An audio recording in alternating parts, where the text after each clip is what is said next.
성경 출애굽기 19장 1절에서 6절까지 말씀입니다. 구약 성경 출애굽기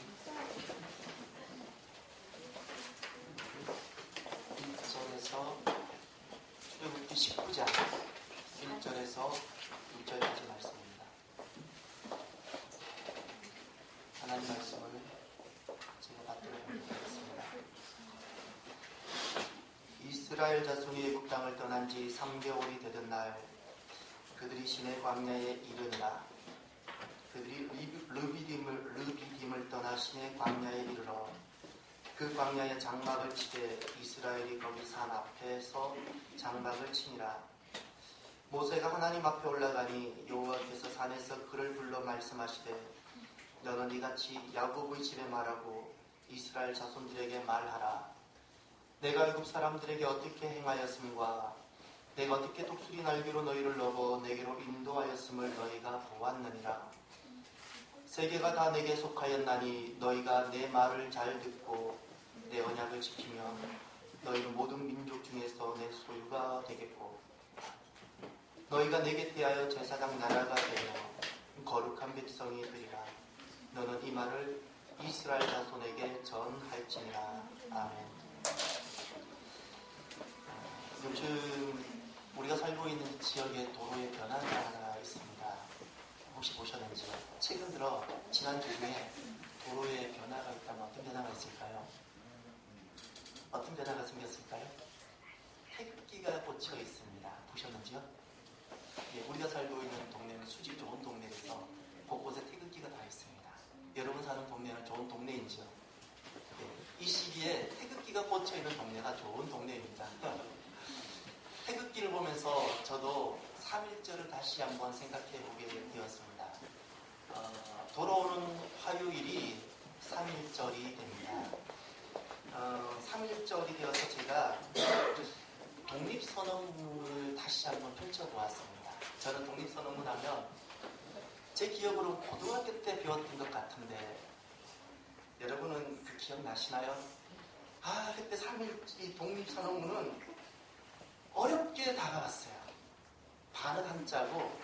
그런데 선생님이 이 내용을 설명하거나 이런 것보다도 주로 단어를 설명하고 이렇게 한글을 표현하는 설명 이런 거에 막 너무. 그래서 선생님이 단 한 번도 독립선언문 처음부터 끝까지 우리한테 전문을 읽어준 적이 없었던 것 같아요. 그 부분 막 구문 외우고 이런 거 있잖아요. 문법 외우고 단어 외우고 한자가 무슨 뜻인지 막 밑에 토를 달고 이런 것만 가득했었는데 제가 선생님이라면 다시금 이렇게 가르치고 싶어요. 그런데 제가 다시금 읽어봤더니 가슴이 뜨거워져요. 저는 제가 막 부끄러웠어요. 우리 지난날 100년 전에 우리 선조들이 이런 마음으로 그때 일어났었구나. 이런 마음이셨구나. 이런 정신이셨구나. 막 제 마음을 뜨겁게 하더라고요.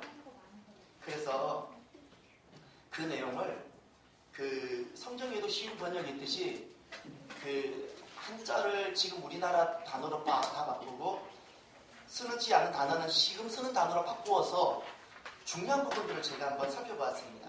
먼저 독립선언문은 대선언으로 시작하더라고요. 우리 조선은 이에 우리 조선이 독립한 나라임과 조선 사람이 자주적인 민족임을 선언합니다. 그리고 나서 보면 역사 인식이 나오는데요. 이런 이야기가 나옵니다. 낡은 시대의 유물인 침략주의, 강권주의에 희생되어 역사 있은 지 몇천 년 만에 처음으로 다른 민족에게 억눌려 고통을 겪은 지 이제 10년이 지났는지라. 우리는 이렇게 기억합니다. 3.1운동은 1919년에 일어났다고 3월 1일 정오에 일어났다고만 생각하는데 우리 선조들이 그 당시 3.1운동을 일으켰던 선조들의 느낌은 10년이라는 거예요. 나라를 잃어버린 10년으로 기억했어요. 그 다음 독립의 필요성을 설명하고 있어요. 그 중에 예를 들면 이런 겁니다. 요약하면 독립의 필요성.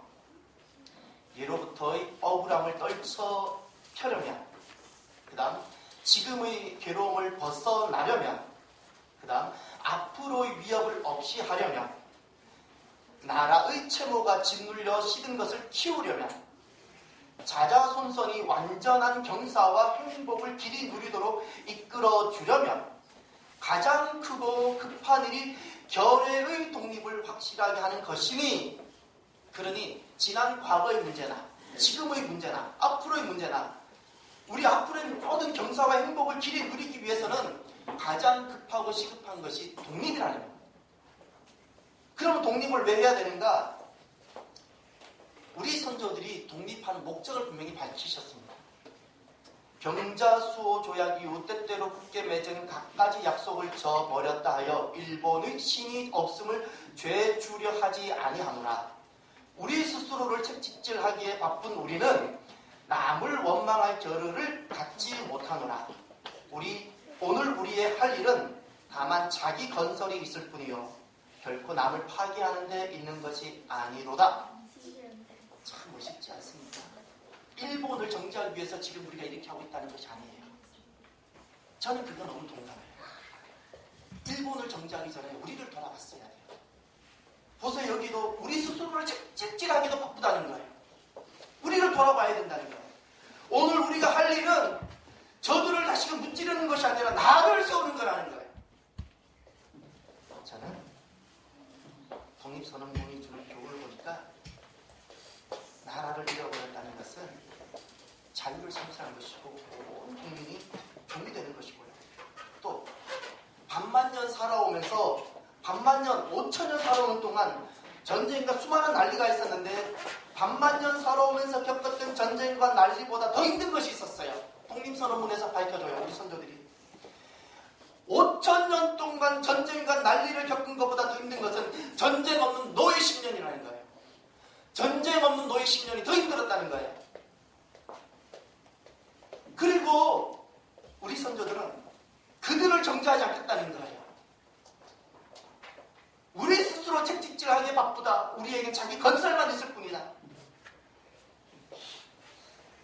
참 가슴을 뛰게 만듭니다. 정말 오늘날 이런 독립선언문에 있는 이런 정신이 오늘날 우리 안에 다시 회복되어야 되지 않을까요? 만약에 우리가 오늘날 살아가는데요, 내 배만 부를 수 있다면 무엇이라도 괜찮다. 이것은요, 노예 근성입니다. 내 배만 부르다면요, 우리에게 어떤 일이 있어도 괜찮다는 것은 좋은 정신이 아닙니다. 또 항상 원인을 그에게 두는 변명과 핑계, 이것도 노예 근성에서 나오는 겁니다. 우리 선조들을 기억하십시오. 선조들은 그런 고통 가운데서도 일본을 지금 정지하기 위해서 일어난 것이 아니라는 거예요. 나를 세우기 위해서라는 거예요. 나를 세우기 위해서 일어난다는 거예요. 내가 배가 고파서 일어나는 것이 아니라는 거예요. 종으로는 살 수 없기 때문에 일어난다는 거예요. 3.1운동은 배고픔이 문제가 아니었어요. 종으로는 살 수 없기 때문에 일어났다는 거예요. 오늘 본문에도 보면 애굽에서 종살이하던 한 민족이 나옵니다. 그들이 이스라엘입니다. 이스라엘이 애굽에서 종살이하던 그곳에서 떠나서 3개월 만에 시내산에 도착합니다. 시내산에 도착해서 그리고 모세가 산에 올라가게 됩니다. 하나님 앞에 산에 올라갔습니다. 그때 하나님이 그들에게 첫 번째 주셨던 말씀이 바로 오늘 말씀입니다. 그래도 오늘 말씀에 보면 4절에 이런 단어가 나옵니다. 하나님께서 애굽에서 종살이하고 있던 5천년 동안 전쟁과 난리를 겪는 가운데 고난보다 더 힘들었던 것이 10년간 자유가 없는 생활이 더 힘들었는데 400년간 자유가 없는 생활을 살고 있던 이 이스라엘을 끄집어내어서 첫 번째 주셨던 말씀이 4절인데요. 4절 다 같이 읽어보겠습니다. 내가 애굽 사람에게 어떻게 행하였음과 내가 어떻게 독수리 날개로 너희를 업어 내게로 인도하였음을 너희가 보았느니라. 아멘. 여기에 지금 주님께서 시내 광야까지 어떻게 홍해도 죽는 줄 알았는데 홍해도 건너고 목마른 줄 알았는데도 엘림에서 물을 마시고 배고픈 줄 알았는데 만나를 먹고 어떻게 와가지고 여기까지 도착한 이들에게 하나님께서 하신 말씀이 있어요. 무엇이냐니 내가 독수리 날개로 너희를 업었다 말씀하셨어요. 3개월 동안 내가 너희를 독수리 날개로 업었다. 도대체 독수리 날개로 업었다는 말이 뭔가요? 옛날 옛날에 어느 사냥꾼이 농부가 산에 올라가서 가다가 독수리 새끼를 한 마리 잡았답니다. 독수리 새끼를 잡아서 이 농부가 데려와가지고는 어디다 집어넣는 거 아니고 그 어린 새끼를 집에서 키우는 닭장 안에 집어넣은 거예요. 오리하고 함께 키웠어요. 닭 모이를 주었어요. 그렇게 잘 자란 거예요. 그래서 몇 년 후에 이 농부 마을에, 농부가 살고 있는 집에 한 사람이 방문했습니다. 동물학자가 방문했습니다. 동물학자가 이 농부집을 딱 방문하고는 깜짝 놀랐어요. 닭장 안에 무엇이 있나요? 독수리가 있는 거예요. 이놈이 너무너무 커진 거예요. 그다란 독수리가 닭장 안에 앉아 있는 거예요. 그때 사냥꾼이 이 농부가 뭐라 그러냐면 저 독수리는 닭으로 길러졌다는 거예요. 닭 모이를 먹었다는 거예요. 닭감비에 섰다는 거예요. 이제는 독수리가 아닙니다. 그래서 동물학자가 아니라고.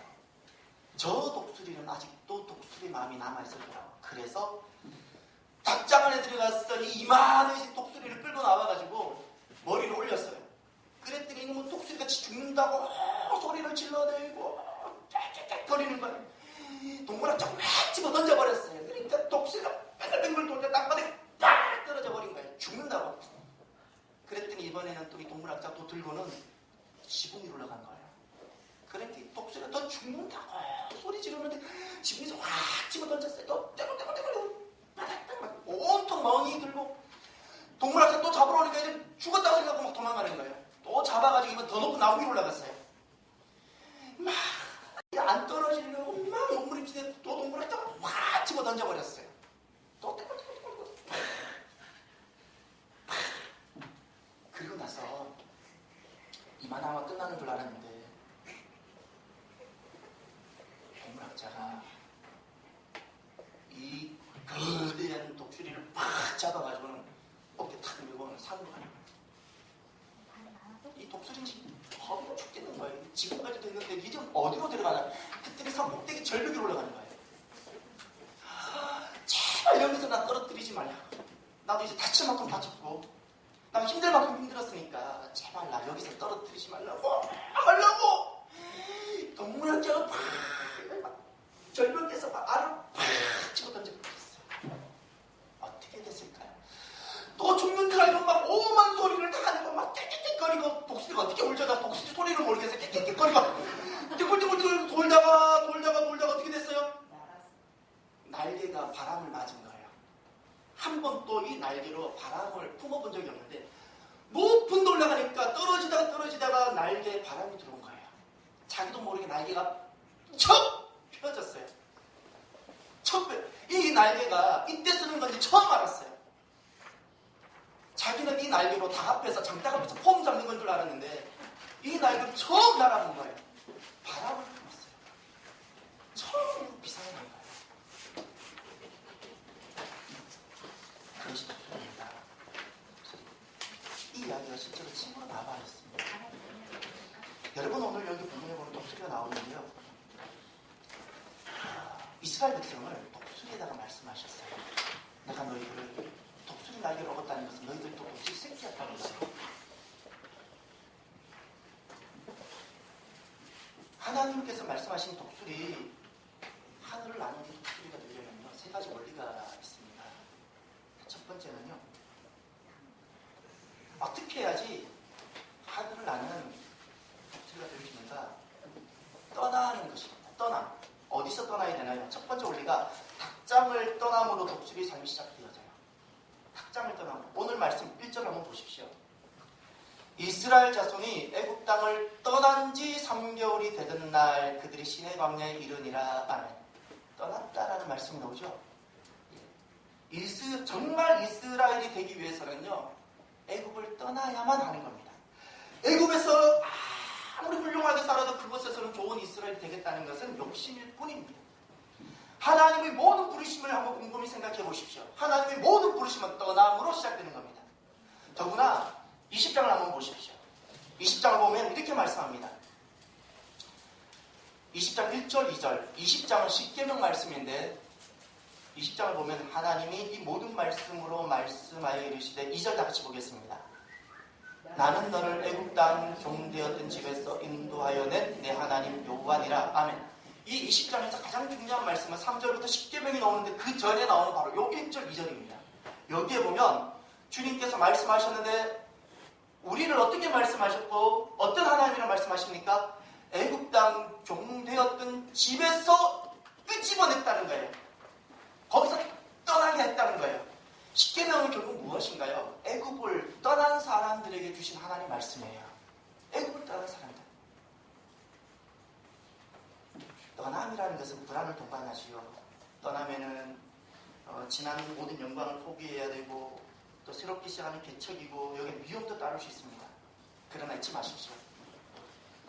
닭장을 떠남으로 비로소 독수리의 삶이 시작이 된다는 사실을 잊지 말아야 됩니다.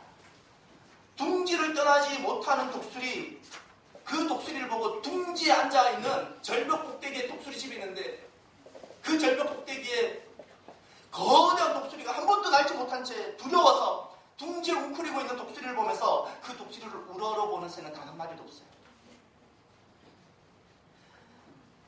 닭장을 떠나지 않는 덩치 큰 독수리를 두려워하는 사람은 아무도 없어요.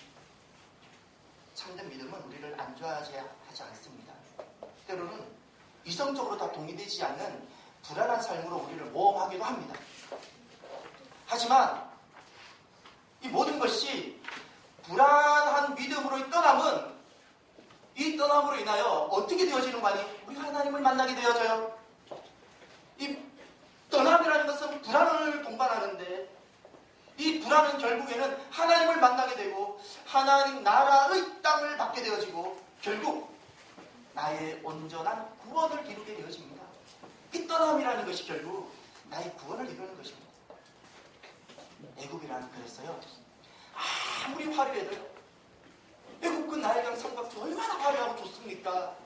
아무리 화려해도 잊지 말아야 합니다. 성경에서 의미하는 영적인 애굽은 떠날 곳이지 머무를 곳이 아니라 떠날 땅이라는 겁니다. 떠날 땅. 나의 온전한 구원을 위해서는 머물러서는 아니 되는 곳이라는 겁니다. 여러분 오늘날 우리가 살아가면서 반드시 떠나야 될 것이 있습니다. 이 사순절에 우리에게 애굽이 있습니다. 무엇인가요? 나의 죄와 나의 불순종입니다. 나의 죄와 불순종이 내가 반드시 떠나야 되는 땅입니다. 만약에 우리가 살아가면서 내가 하나님의 영광을 위해서 그리고 나의 그 온전한 신앙을 위해서 내 삶에서 하나님 부름 따라 떠남이 있었다면 두려워하지 마십시오. 그것이 복이요. 그것이 복이 시작이 될 줄 그렇게 믿습니다. 그리고 두 번째입니다. 독수리라고 주님 말씀하셨는데 어떻게 하면 독수리가 될 수 있는가? 두 번째 원리가 반복되는 고난을 통해서 독수리는 만들어집니다.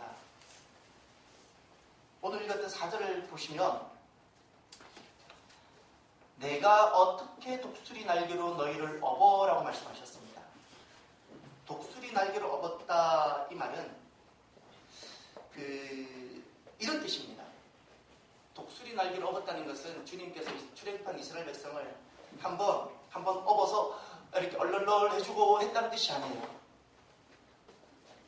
무슨 말인가 하니 독수리의 둥지는 절벽 높은 곳에 있습니다. 배랑 높은 끝에 있습니다. 이제 새끼가 성장을 했습니다. 이제 새끼가 날아야 합니다. 그런데 이 새끼는 한 번도 날아본 적이 없습니다. 하늘을 보는 것이 무섭습니다. 뛰어내리는 것이 두렵습니다. 그런데 어미 독수리는 어떻게 하든지 이 새끼를 둥지에서 떠나게 만듭니다. 어떻게 하든지 이 새끼를 어떻게 하든지 떨어뜨리고 싶습니다. 그리고 나서 어미 독수리는 새끼가 떨어지고 나면 그 새끼를 날개로 만들어갑니다. 그런데 문제는 이것을 반복해요. 반복하는 것이 중요해요. 반복을 합니다. 언제까지? 새끼가 스스로 날 수 있을 때까지 반복합니다. 잊지 말아야 합니다. 이 새끼 독수리는 아직 날지 못하는 새끼 독수리는 어미도 분명히 독수리였고요. 아비도 분명히 독수리였습니다. 본인도 분명히 독수리 새끼로 태어났는데 나는 분명히 독수리인데 아직까지 날지 못하고 있다는 뜻이에요. 무슨 말인가요? 독수리라는 이름만으로 날 수 있는 것이 아니더라는 겁니다. 계속적으로 절벽 위에서 뛰어내려야 돼요. 계속적으로 절벽 위에서 몸을 던져야 돼요. 만약에 독수리로 분명히 태어났지만 절벽이 무서워서, 저 하늘이 무서워서 떨어지지 않는다면 그는 결코 독수리로 태어나서도 하늘을 나는 독수리는 되지 못합니다. 그냥 그는 땅을 뛰어다니는 타조만 될 뿐이요, 거대한 장딱처럼만 살 것입니다. 그 반복이 중요합니다. 계속해서 떨어져야 됩니다. 성경에 보면 마태복음 11장에 실족이라는 단어가 나옵니다. 거기에 있던 세례 요한이 예수님께 제자를 보내는데, 그때 세례 요한이 제자들을 보내면서 예수님께 이렇게 물어보라고 합니다. 오실 그이가 당신 이온이니까 우리가 다른 일을 기다리오리이까. 이렇게 옥에서 갇혀있는 세례 요한이 이제 곧 죽게 되어지는데, 세례 요한은 제자를 보내서 예수님께 이렇게 물어보라고 합니다. 우리가 더 기다려야 됩니까? 오시기로 약속한 메시아가 분명 당신입니까? 그때 주님께서 하신 답변이 있으십니다.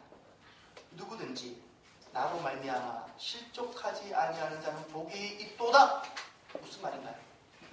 여기에서 주님께서 실족이라는 단어를 쓰셨는데요. 누구든지 나로 말미암아 실족하지 아니하는 자는 복이 있다. 이 실족이라는 것은 단순히 넘어지는 것을 말하는 것이 아니에요. 하나님의 기다림을 포기하는 것을 말하는 거예요. 기다렸어요. 그가 메시아를 기다렸어요. 구원을 기다렸어요. 하나님 나라를 기다렸어요. 온전한 신앙을 원했어요. 그러나 포기했다는 거예요. 포기했다는 것이 무엇인가요? 안 해보았다는 뜻이 아니에요. 반복성을 멈췄다는 뜻이에요. 누구나가 선을 위해서는 한 번씩은 다 노력합니다. 누구나가 믿음을 위해서 살고 싶습니다. 다 한두 번은 해봅니다. 근데 실족이라는 것이 무엇입니까? 그 지속되어져야 되는 반복성이 멈추어졌다는 뜻입니다. 창세기 5장에 에녹이라는 분이 등장합니다. 우리가 잘 알다시피 창세기 5장 24절에 하나님께서는 그 에녹을 이렇게 평가합니다. 에녹이 하나님과 동행하더니 하나님이 그를 데려가심으로 세상에 있지 아니하였더라. 여기 동행이라는 단어가 나오는데 히브리어로 할라크라고 합니다. 이 동행이라는 의미가 무엇인가요? 그냥 함께 간다는 걸까요? 아니요. 여기 중요한 히브리적 의미가 있습니다. 습관적으로 계속 행하다는 의미가 있어요. 동행이라는 단어의 할라크라는 것은 습관적으로 계속 행하다, 습관적으로 계속 같이 가다는 거예요. 여기서 잘 보셔야 돼요. 습관적이에요. 뭐예요? 반복성이에요. 동행이라는 것은 하나님과 그냥 나란히 걸어갔다는 개념이 아니고, 에녹이라는 분이 습관적으로 계속해서 하나님이 가시는 그곳으로 계속 따라갔다는 거예요. 이게 동행이에요. 이게 할라크예요. 반복입니다. 반복. 우리 인생에 고난이 반복된다고 실족하지 마시길 바랍니다. 우리는 정말 하나님 자녀가 맞습니다. 이것은 누구도 아는 거 아니, 내가 하나님의 자녀인 것은 누구도 아는 거 아니, 귀신도 압니다. 그러나 잊지 마십시오. 내가 하나님의 자녀라고 저절로 하나님의 뜻과 하나님의 목적대로 살게 되는 것은 아니더라는 사실입니다. 어쩌면 앞으로 우리들에게 지금까지 겪어왔던 것보다 더 많은 고난이 기다리고 있을지도 모릅니다. 그러나 그것은 나를 창공을 나는 독수리가 되게 하기 위해서, 나를 온전한 하나님의 자녀, 하나님의 뜻과 목적대로 살게 하기 위한 하나님의 방법임을 잊지 마시기를 바랍니다. 반복되는 고난은 하늘을 날게 하기 위한 하나님의 방법입니다. 믿음에는 단계가 있습니다.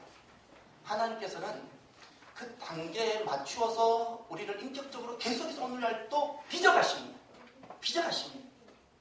만약에 우리가 이 하나님께서 우리를 만들어 가시는 과정을 이해하지 못한다면, 우리가 내 인생에 어떤 문제가 생겼을 때 용기를 잃어버린다든지 낙심하게 된다든지 실족하게 되어집니다.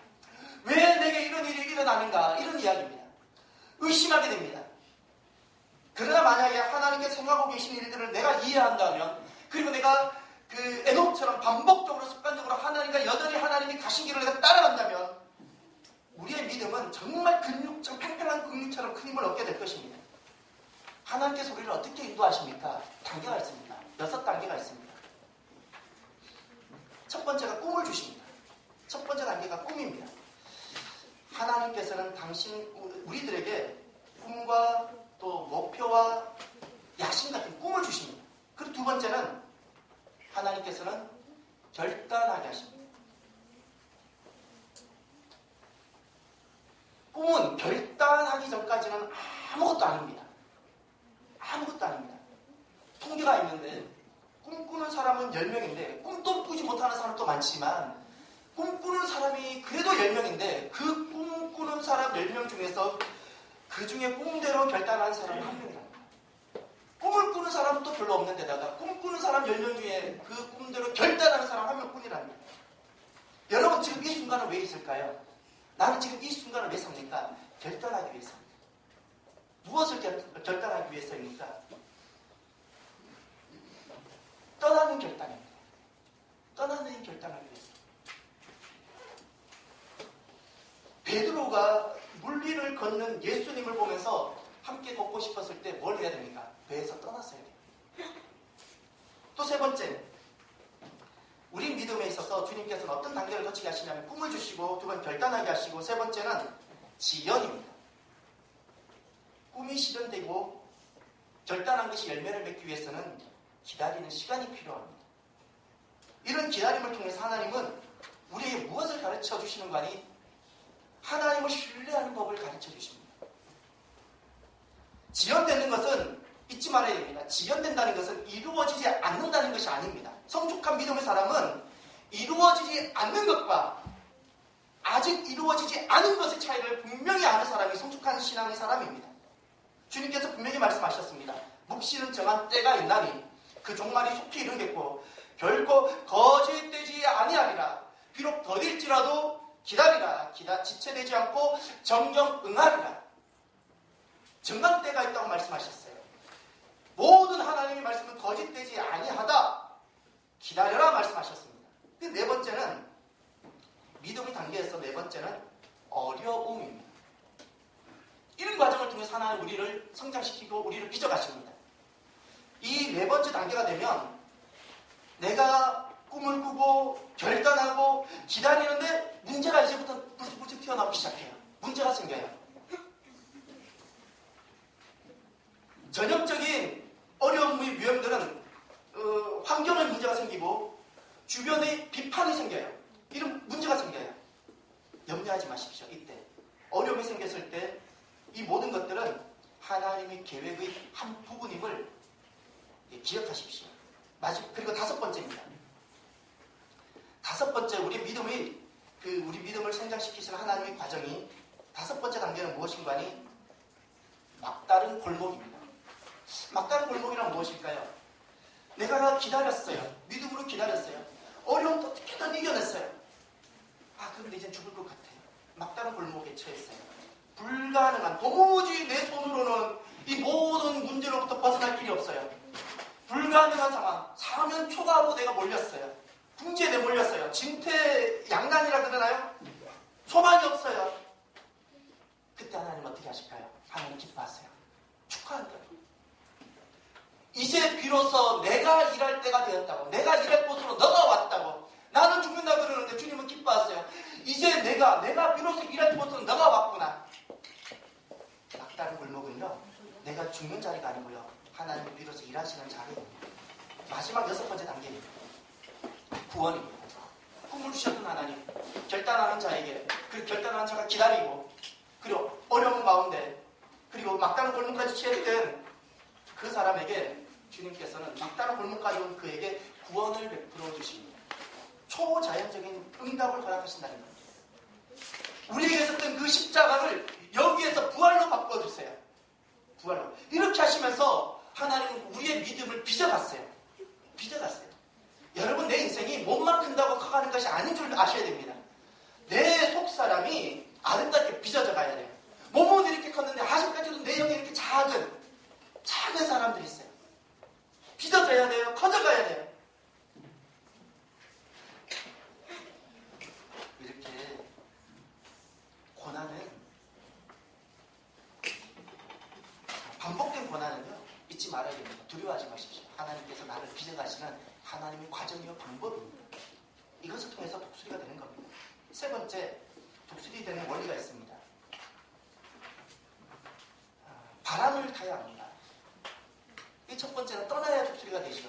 두 번째는 반복해야 됩니다. 고난을 반복해서 겪어야 돼요. 자꾸 떨어져야 돼요.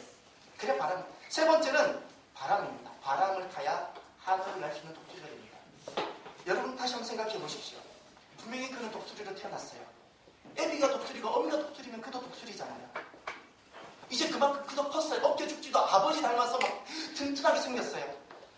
근데 그는 왜 못 날까요? 그가 날지 못하는 이유는 분명히 그는 독수리요. 이제는 그도 컸는데 왜 못 날까요? 자신의 날개짓으로 그 독수리 그 거대한 몸뚱아리를 띄워보려고 하기 때문에 그래요. 모든 새들이 독수리를 보면서 머리를 조아리고 있다는 그 이유는 무엇일까요?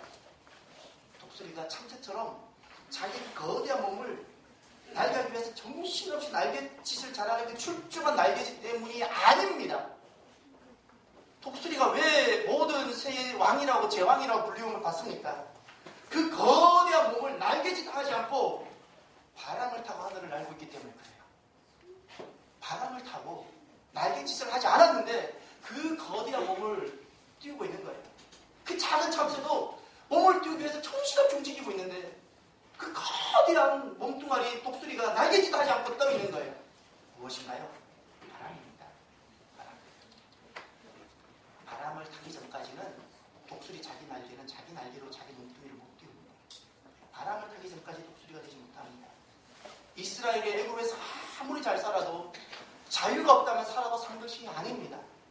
그리스도인이 아무리 교회 생활을 잘해도 성령의 바람을 타기 전까지는 신앙생활이 아닙니다. 로마서 8장 14절에 그래서 이렇게 말씀합니다. 무릇 하나님의 영으로 인도함을 받은 사람은 곧 하나님의 아들이라. 하나님의 영이라 그랬습니다. 성령으로 인도함을 받는 그 사람이 하나님의 아들이라. 여러분 성령의 바람을 탄다는 것이 도대체 무엇일까요? 성령의 바람을 타면 우리는 신비한 또 우리가 경험하지 못한 이상한 사람이 된다는 뜻일까요? 아니요.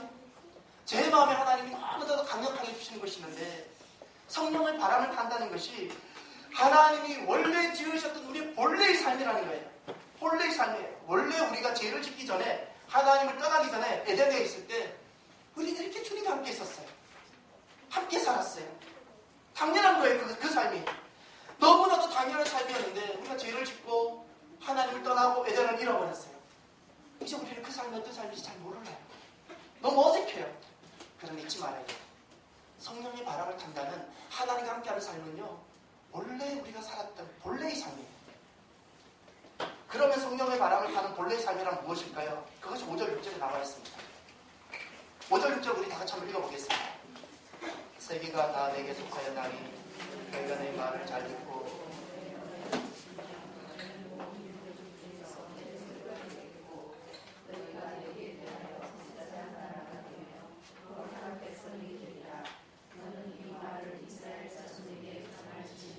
아멘. 애굽에서 종살이하고 있던 이스라엘을 불렀어요. 하나님께서 그 시내산에서 첫 번째 주셨던 말씀이 바로 이 말씀입니다. 이제 온 천공을 하늘을 나는 그런 독수리로 사는데 그렇게 사는 삶이란 도대체 무엇인고 하니 세 가지를 주님께서 분명히 말씀해 주셨어요. 그 첫 번째가 성령의 바람을 타는 원래 우리가 살아야 되는 본래의 삶. 오늘 주님께서 독수리를 비유해 주신 그 독수리의 삶이라는 것이 무엇인가? 첫 번째가 하나님의 소유로 사는 삶이에요. 그게 하나님 소유라는 단어가 5절 하반절에 나옵니다. 하나님 내 소유라는 단어. 지금 이것이 무엇인가니 하나님이 나의 모든 것이 주인이라는 것입니다. 내가 땀 흘려 일구었다고 내 것이 아니라는 거예요. 나는 그저 청직일 뿐이라는 거예요. 관리일 뿐이라는 거예요. 나는 잠시 맡아서 관리하다가 언젠가 나는 또 다른 사람에게 넘겨주고 주님 앞에 갈 거라는 거예요. 모든 소유가 주님의 것이라는 이 고백이 성령의 바람을 타는 본래의 삶이라는 거예요. 우리 오늘날요 진짜 내 것 아닌데 그것이 내 것이 그냥 착각하고 사는 경우가 얼마나 많은지 몰라요. 내 주머니에 잠깐 있으면 그것이 내 것이라 생각해요. 아니요. 정말 내 것이 된가요? 지켜낼 수 있나요? 은행에 아무리 돈을 많이 쌓아둬봤어요. 그것이 지켜줄 수 있는가? 주님께서 우리 몸을 한 번만 치시니까요. 금고에 있는 돈이 그냥 하나쯤에 다 없어지더라고요. 지켜진다고 지켜지는 것이 아니에요. 하나님의 소유, 내 가진 모든 것이 하나님의 것입니다. 하나님의 주인입니다. 이렇게 고백할 때 우리는 성령의 바람을 타는 진짜의 본래의 삶을 살게 되어집니다. 또 하나, 성령의 바람을 타는 정말 본래의 삶이 무엇일까? 제사장 나라로 사는 삶입니다. 6절에 보면